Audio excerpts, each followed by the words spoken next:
Жеке ишкер Нурлан Токсобаев Ош шаарындагы Түлөйкөн айылынан жеке өнөктөш катары жер алып, эс алуу борборун куруп жатат. 50 миллион сомдон ашуун инвестиция салган ишкер жеке өнөктөштүк долбоор эки тарапка тең пайдалуу экендигин белгиледи. Айтымында борборду 30 жыл иштетип, андан кийин мамлекеттин балансына өткөрүп берет.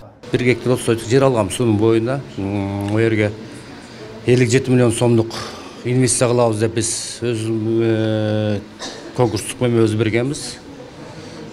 Ошондон бизди жеңүүчү кылып, биз менен келишим түзүп, согласование.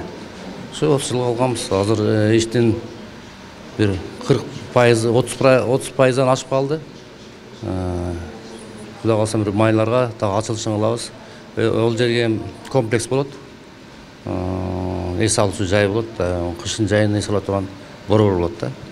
Бүгүн Ош облусунда дал ушундай ишкерлерди жеке өнөктөштүк долбоорлорду биргеликте өнүктүрүү максатында жыйын өттү. Ага өкмөт өкүлдөрү, ишкерлер, инвесторлор жана экономика жаатындагы эксперттер чогулушкан. Анда катышуучулар салык системасындагы инновациялар менен таанышып, мамлекеттик жеке өнөктөштүктү өнүктүрүүнүн реалдуу мүмкүнчүлүктөрүн талкуулашты. Ар бир ишкер кичинекей бир стартапы болобу, бизнес проекти болобу, долбоорлору болобу, ошону кайсыл жерде кантип ишке ашырап, инвесторлор менен кантип иш алып барам, мамлекеттик жеке өнөктөштүктү кантип ошону жүзгө ишке ашырууда максатында бүт ошол консультативдик кеңеш болуп, регионалдык инвестициялык кеңеш түзүлдү.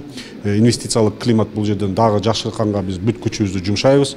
Жеке өнөктөштүк программа менен ишке ашып жаткан иштердин эң ириси Өзгөн районунда. Анын алкагында Ош-Бишкек жолунун Өзгөн шаарындагы тилкесин айланма кылып салуу жумуштары жүрүп жатат. Жылдын башында биз 3 тараптуу келишим кол коюлуп, долбоор башталган 2 январда. Азыркы учурда ошол жолдун узундугу 14 километр. Ошол жерде жолдун астына кете турган жер аянты 86 гектар жерди түздү. Негизинен бул ГЧП менен иштеген өтө пайдалуу. Азыркы учурда эми айыл өкмөттөр чоң долбоорду ишке ашырууга бюджет жетпей калышы мүмкүн, бирок убакыт кетип атат. Ошон үчүн убакытты утурбаш үчүн колунан келген ишкерлер менен ошо ГЧП менен биргеликте долбоорду ишке ашырса жакшы бир шарттар түзүлөт да. Облустун экономикалык өнүгүүсү, инвестиция тартуу жана ишкерлерди колдоо максатында Ош облусунда инвестициялык кеңештин бөлүмүн ачуу пландалууда. Ишкерлердин, инвестициялардын көйгөйлүү маселеси инвестициялык долбоор аркылуу карайлы. Мисалы, бул жерге жаңы бир завод курулам десе, заводдун ачылышына кайсы тоскоолдуктар бар болсо, ошону белгилеп, ошолорду чечели. Ошол эле убакта Акылбек Сүмбекович айтып кетти. Белгиле, конкреттүү инвестициялык проекттерди көрсөткүлө, караштырайлы.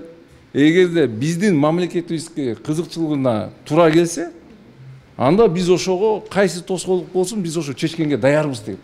Эске салсак, жеке өнөктөштүк программа региондордун өнүгүүсүнө өбөлгө. Сыймык Марат уулу, Уран Адишев, ЛТР, Ош облусу.